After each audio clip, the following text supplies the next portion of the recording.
Welcome back to another Pokemon TCG tabletop video. This week, I'm going to be playing Dragapult Dusknoir again. I played it last week at League, and then I also did my masterclass on the deck last Saturday.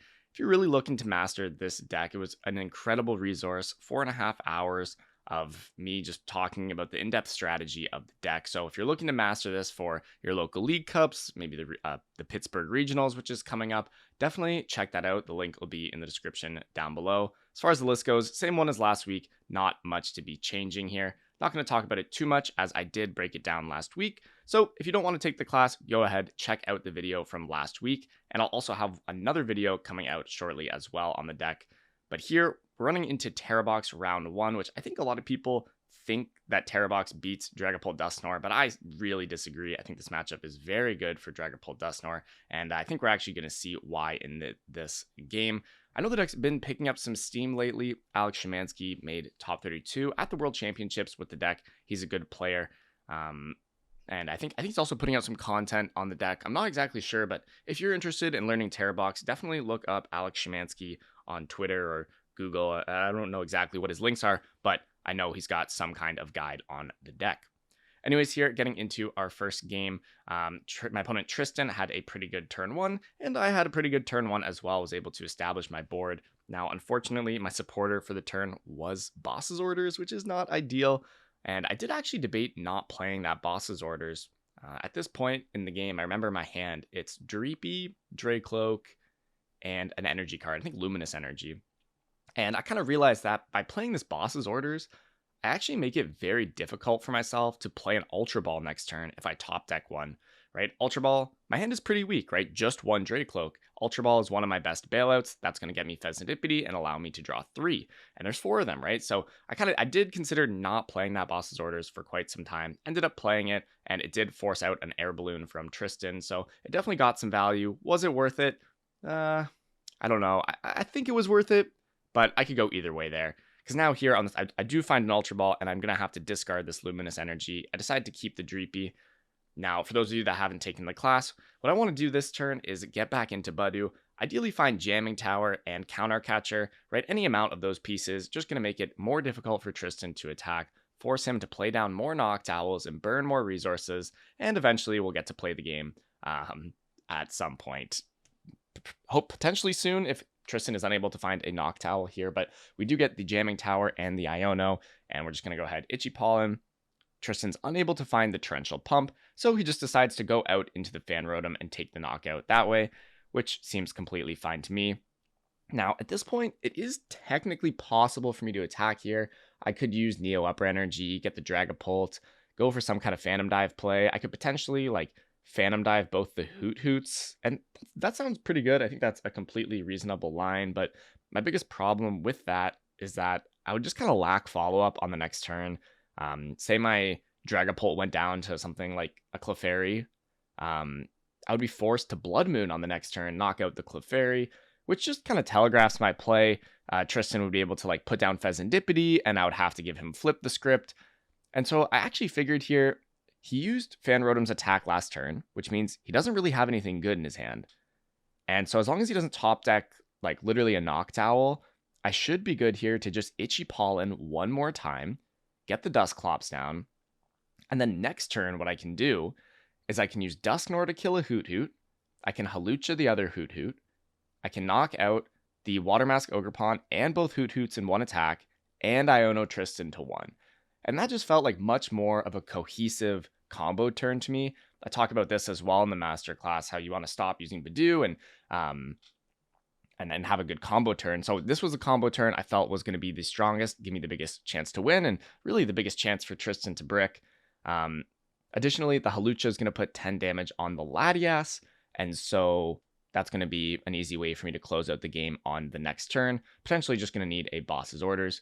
And here, we're just going to see the exact play I just talked about. Pop the Dusknoir, play Iono, draw a million bazillion cards. I'm never whiffing what I need here. I don't remember exactly, but it was probably guaranteed for me to find Counter Catcher here. Look at the size of my deck. There's no way I was whiffing there. And there was also probably no way I was whiffing the Hawlucha either. And here we're going to see the Hawlucha. At this point, I do actually debate not putting down Hawlucha and kill and like not killing this Hoot, right? Because I am gonna kill the only Terra Pokemon in the Water Mask Ogre Pond, right? And I feel like the only way Tristan can win here is if his one card off Iono is Boss's Orders, and then he can kill my Hawlucha with Fan Rotom for game. So I'm kind of thinking here, what's more likely? He has a Boss's Orders off this Iono to 1, or this Hoot matters, right? And I feel like the only way this Hoot matters is if he has a Terra Pokemon and a Noctowl, which, like, that's also really unlikely. So I'm not sure if it was even correct to kill that Hoot, but I figure, and he just has 2 energy cards, so it didn't matter. But that was definitely a little bit of an interesting situation where I started the turn and I was like 100% convinced I was going to kill the Hoot. But when I thought about it, like maybe I didn't even need to kill that Hoot. Just something interesting I thought of. I didn't end up going for it because what I was worried about is he draws like a Nest Ball. Nest Ball gets him Pheasantipity, and then Pheasantipity gets him a Terra Pokemon and like an Ultra Ball for the Noctowl. So I did end up just kind of admitting that if he draws Boss off the Iono to 1, I'd lose. And obviously that was pretty unlikely. He didn't find it, and we're going to win a game where we went down 4 prizes, and I was honestly pretty unworried the whole time. In our second round here, I kick off the first turn of the game with the classic Ultra Ball away double Ultra Ball. I actually had all 4 of my Ultra Balls in my opening hand, and I kind of just did this because I thought it was funny. But like immediately after I did it, I realized this is actually really bad because now I just don't have reliable Pokemon search specifically for Dragapult EX and Dusknoir, right? If you think about it now, if I ever want to find Dusknoir, okay, not including Hilda, because Hilda is like a supporter and I got to play research and whatnot. I only have 1 Dusknoir, 1 Ultra Ball. I only have 3 different ways to find Dragapult, right? The 2 Pults and the 1 Ultra Ball. So I'm not sure what else was in my hand, but I definitely should not have Ultra Balled away double Ultra Ball, even if I was staring down a Badoo. Now here my opponent surprises me, starts Badoo, and he's actually playing Gardevoir. Now I think like most Gardevoir decks nowadays tend to not be playing the Badoo, and so I just kind of assumed it was Duskpult, but ends up being Guardy. And my opponent was draw passing, so I ended up benching the second Badoo here. I think this was really risky because my opponent could potentially just start passing here, and then I'm just going to be stuck with double Badoo. That sounds like really scary, but I also think it's a fairly unintuitive play when your opponent's kind of breaking under item lock for my opponent to just stop using Itchy Pollen. I kind of just assumed he was going to kill my Badoo. So I benched the second one, and we end up getting away with it. Then we find Iono, get our whole board developed after what was really a fairly slow, questionable start. And we also find the Jamming Tower here, which lets us kill the Badoo. I debate not putting down the Jamming Tower to not kill the Badoo, and like not give him Fez and let me keep drawing 6 cards off Iono, but I decide that if he finds a Monkey Dory and a Dark and moves the 30 damage onto my Badoo, I'm going to be kind of sick to my stomach, so I decided to just kill his Badoo. And now here the Gardevoir comes in and is going to kill the Badoo. This makes kind of a weird game where my opponent has Gardevoir and he has energies, but he is missing Screamtail, which is really important. He needs to be using Screamtail to pressure my Dusclopses. He just has never found an Artisan or a way to find the Screamtail, which I'm acutely aware of here. And something I can actually do here, there's 3 energies trapped on the Gardevoir EX. I think there's 1 more in the discard pile. And so if I countercatcher up Ralts, I pretty much prevent any kind of Screamtail play, unless my opponent researches away a bunch of Psychic energies. He could attach to the Ralts and retreat, then he would have 2 and Screamtail would do 80, but that doesn't kill Dusclops or Dracloak. So I feel like a countercatcher on the Ralts here is super high value. It's also going to put 10 damage on the Ralts, which is nice because now it'll die to Phantom Dive. And so at this point, even though my opponent has Gardevoir, has the Psychics, I feel like he's still underdeveloped, and I'm going to commit to this board wipe strategy. Here, I'm just going to play the Hilda. I think this is just going to get me a Dusclops to put into play, and I'm going to go back into the Badoo. I believe I'll have to use Night Stretcher as both my Badoos are in the discard pile, but I've got quite a bit full of cards, so that shouldn't be a problem. And then I'm just going to go ahead and retreat off this Psychic Energy in order to get back into the Badoo. I like retreating the Psychic Energy here as it's accessible with Night Stretcher. I think there might be an argument for retreating the Luminous Energy and then having like one cloak with a luminous and one with a psychic. Because now, next turn, if I draw my third luminous energy, that's not going to let me attack with Pult.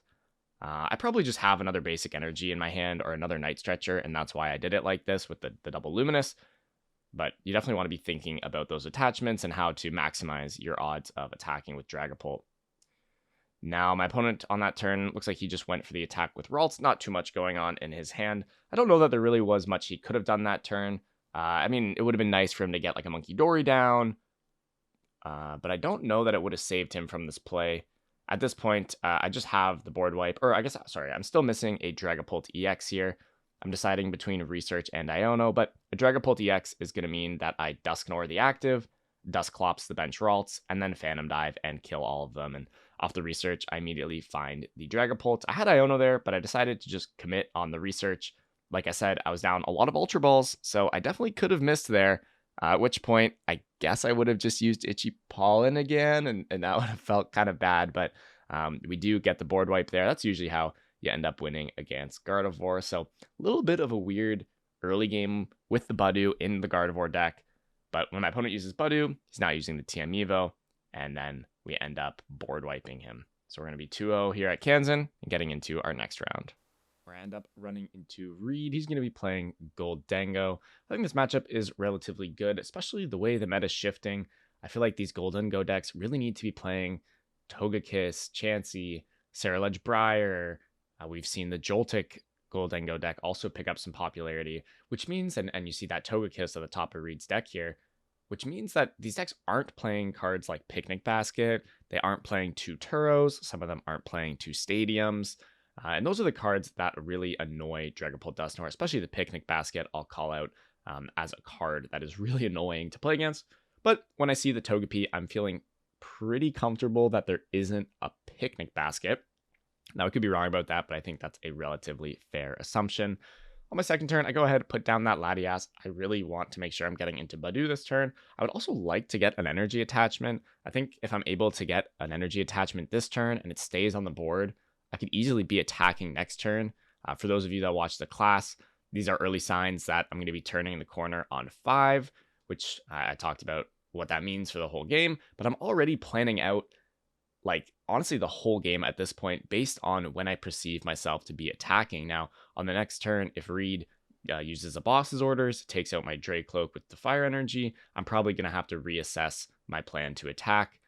But given the way he started, the fact that there's no metal energy on the active Gimmighoul, or no energy of any kind, Reed did go second. So he could have used Minor Errand Running. I believe he went second. But he didn't. So I figured he didn't have any energy in hand. He might not even kill this Budew this turn. But at this point, he does have another Gholdengo. He's got a Cypher Maniac in his hand. And so that's going to mean Budew is going down. And I'm going to be attacking next turn. And now, because Reed is on 5 prizes and I'm attacking with Dragapult, I'm thinking I'm probably going to end up blowing up 2 Dusknoirs this game. I could also end up blowing up 0 Dusknoirs, but you kind of want to have your opponent on odd prizes. If it kind of makes one of your Dusknoirs free when one of the prizes doesn't actually help your opponent win. So here, I'm either going to be on a like no Dusknoir setup where I just attack with Dragapult, like 3 Dragapults or something. But I already have the Dusclops, so I'm kind of like, okay, I'm probably going to use 2. So this turn, definitely looking to get another Duskull into play. Pheasantipede can also come onto the board, provide a bunch of draw power. And then I'm just going to be using Phantom Dive into the active Gholdengo and looking to make some explosive plays moving forward. Now, quite often when you're able to attack on 5 prizes like this, I'm going to be looking for some kind of board wipe. Additionally, Reed was only able to set up 2 Gholdengos, and so the possibility of me just blowing up a bunch of Dusknoirs onto a bunch of Gimmighouls and finding a way to just take 6 prizes next turn, probability seems pretty high. And there you see off that recon directive, or maybe it was hard to see, but I did just pick up the Neo Upper Energy, definitely caught a flash of it there, which means that I'm very confident that if this Pult goes down, I'm still going to be able to do some kind of Dragapult Phantom Dive attack. I'm just going to be doing 206 to the other Dango. I briefly consider killing the Togepi, and then I consider for a while where this last 1 damage counter should go. I can't think of a single way that one damage counter is relevant. If you guys see a reason why that one damage counter should go somewhere else, let me know in the comment section down below. Because I kind of was just like, I don't know, I'll just throw it on this Dango for fun, I guess. Because I definitely want it to have 6 so that I can knock it out with Phantom Dive. But otherwise, I'm not sure that it really matters.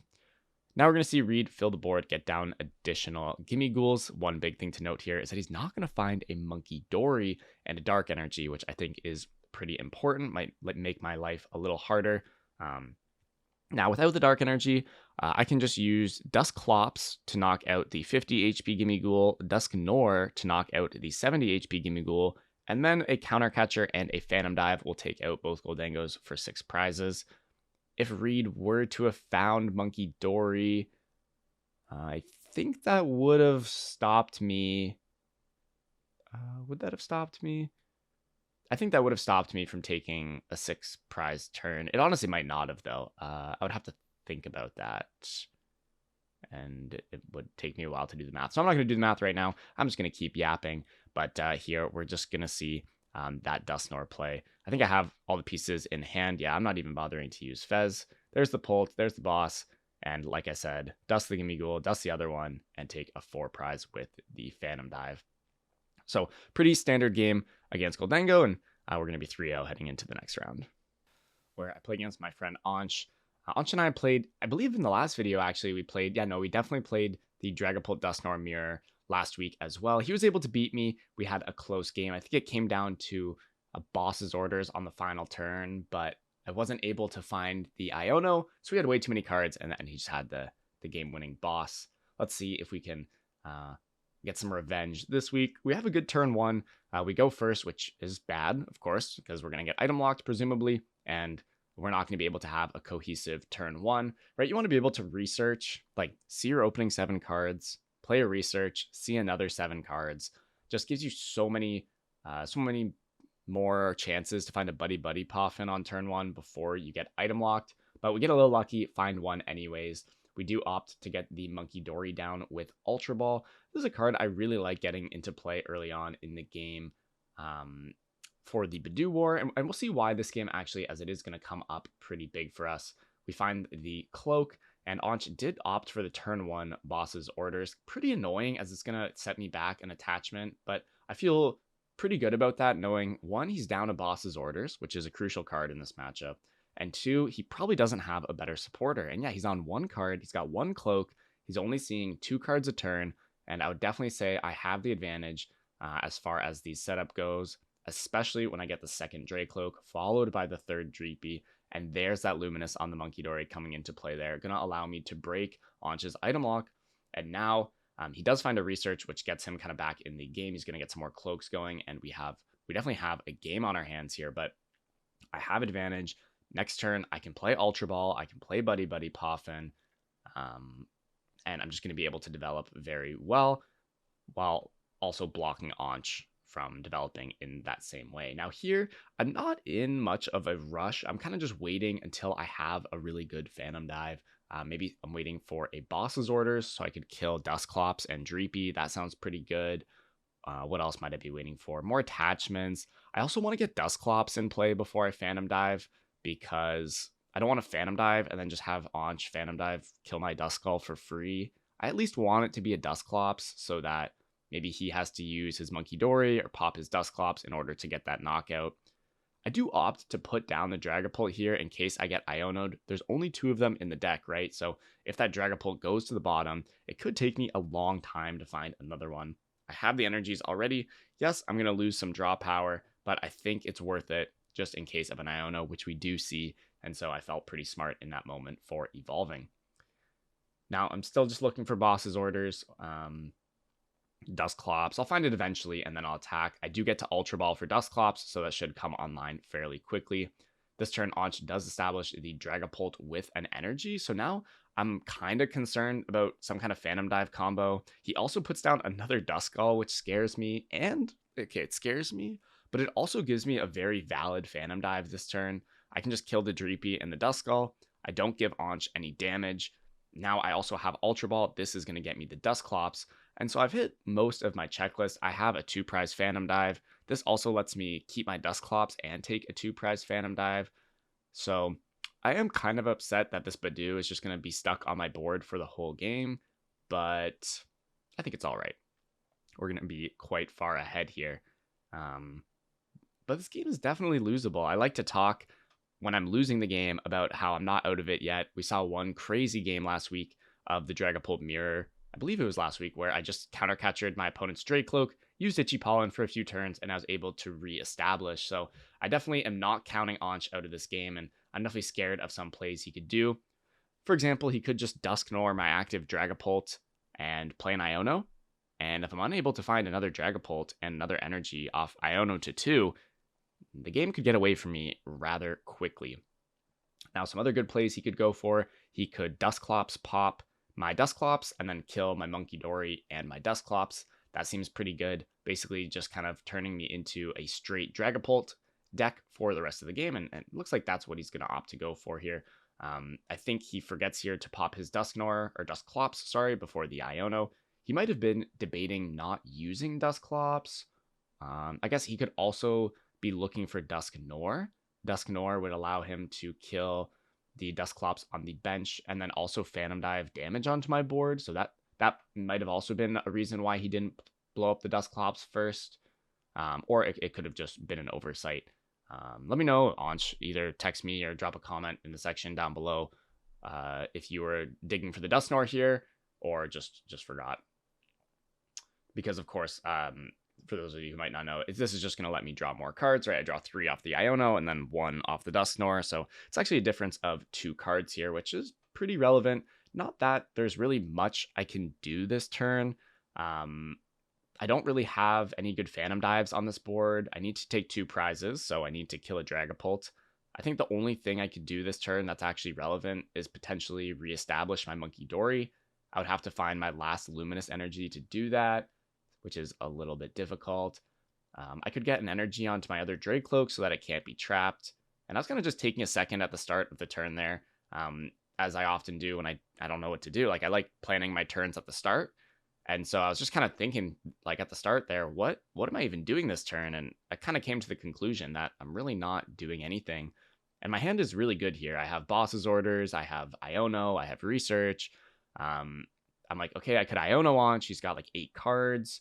But then I would put my Boss's Orders on the bottom of the deck. And I feel like all I really care about here is having a Boss's Orders next turn. So I just decided to play this Hilda, thin some cards out of my deck, maybe make it look like my hand is less good than it is.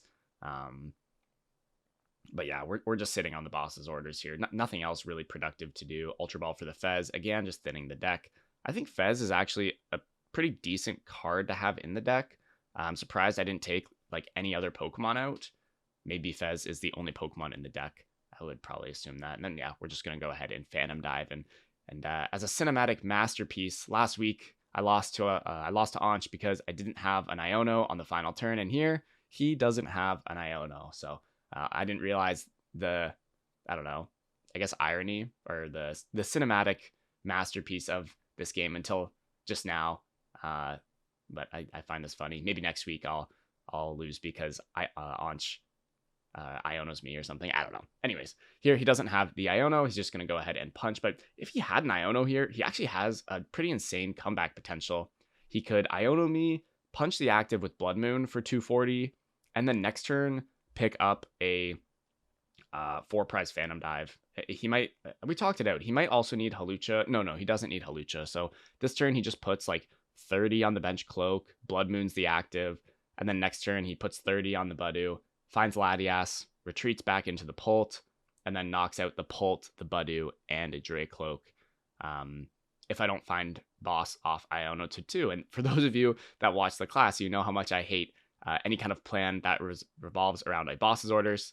And so I would have been very nervous if he were to Iono me there. And I just show him the Boss, and he goes ahead and concedes, as I'm just going to knock out. He's going to retreat the Pult, and I'm just going to knock it out. So pretty cool game against Anch, where I feel like my position was much stronger than his, but he was able to piece together some decent turns in the early game. That turn where he found Research was huge, and then he was able to get into double Cloak and Dusclops, and he did find the Monkey and the Luminous. So he was able to kind of catch up from a bad start and almost make a cool comeback. Was just unable to find that final Iono play as all of his Dracloaks were gone. Maybe he could have kept that extra Dragapult on the bench as a Dracloak, although I might have been threatening to knock it out. I'm not entirely sure, but definitely a cool game. And we're going to be 4-0 and heading into the last round here. All right, guys, getting into this last game here. We're up against another Terabox, which I said at the beginning of the video, it's quite a good matchup. And if you didn't believe me after the first game, you are probably going to believe me after this one. My opponent is going to kick it off with a pretty decent start, right? Getting all the boys down, all the Hoots, all the Terra Pokemon, the Grass Mask, and the Water Mask. We're going to be facing some Torrential Pump pressure here pretty early on. And a very relevant note this game is that I've prized my Neo Upper Energy. This is a very big deal as my attachments are frequently going to be knocked out by Torrential Pump. Right, I'm going to like put a Fire Energy on a Dracloak, it's going to die, and then I'm going to put an Energy, it's going to die, and so it's going to take me a long time to Phantom Dive this game. Additionally, I have a pretty weak opener, just one Ultra Ball for a Dreepy, which I know is going to die to this Torrential Pump, but I have a Pheasantipity EX in my hand, and so when this Dreepy dies, I'll be able to play the game, and so I'm excited for that. I'm excited to draw 3 cards, hopefully find like an Iono. And like I mentioned in that first game, counter catcher the Noctowl, maybe get a jamming tower down to block the Sparkling Crystal. And then, of course, I'm going to need a lot of basics. Otherwise, I think my hand here is just, I don't know, a bunch of junk. I don't really know that I have anything bad. I have a Dracloak in there for sure. And I think I actually have a Night Stretcher. So you know what? It's not complete junk because I'm going to get to Night Stretcher the Dreepy. I'm going to have a Dracloak next turn. So we'll see what I'm able to get together here. But we're also going to need an Itchy Pollen. And we actually don't see the Torrential Pump. I like this kind of more conservative play from Ethan. He's just going to go ahead and boss up the Dreepy, knock it out with the Torrential Pump and not shuffle away his energies. I think that's pretty good, but we end up fezzing into a very strong sequence. It went by kind of fast there, but I got a research for sure, and then I was able to just fill the board. Now, already, given the fact that Ethan's on odd prizes, and I've prized my Neo Upper Energy, so I don't imagine I'll be attacking anytime soon, I do opt to just fill my board here with Dreepies, kind of committing that I'm just never going to use a Dusknoir here. I imagine, like, I might not even attack until Ethan has 1 prize left. Hopefully I can attack when he has 3 prizes left, but just kind of being realistic here. I've prized my Neo Upper. These are the signs you want to be looking for to kind of decide when you think you're going to attack. And here, yep, off this Poffin, I have an extra bench space. I'm like, oh, do I bench a Duskull? Maybe not. I end up not even bothering to do it. I think I'm just going to get Torrential Pumped on this next turn here pretty often. So I'm just going to go ahead and establish a bit more of a board, get the Dracloak down. And now, of course, again, Counter Catcher, Iono, Jamming Tower are the cards I'm looking for. I'm also looking to establish a second Cloak. Now, normally the idea here would be to make a second Cloak, and then next turn to make a Dragapult and attack, but my Neo Upper is prized, so I can't actually do that. So I'm thinking, like, maybe Jet Headbutt is going to be what I do next turn. I put down the Psychic Energy here just in case Ethan draws a bad sequence off this Iono. All right, if he doesn't draw a Noctowl, then I'll actually get to Phantom Dive next turn, which I'm hyped for until I see the Noctowl come down immediately. That's going to get like Crispin or whatever, and we're just going to see another Torrential Pump here. Now, but what I was thinking was that I could just use Dragapult's attack to knock out Hoot, and that felt like okay, right? So imagine Ethan went down to 1 prize here, still had the Hoot. I would go Iono to 1, Counter Catcher the Hoot, knock it out with Jet Headbutt. And then if he doesn't really have anything, I can start making my comeback from there. Because if you think about it, off Iono to 1, these Terabox Noctowl decks really don't have a lot of good outs, right? They can't play Ultra Ball because they get Iono to 1.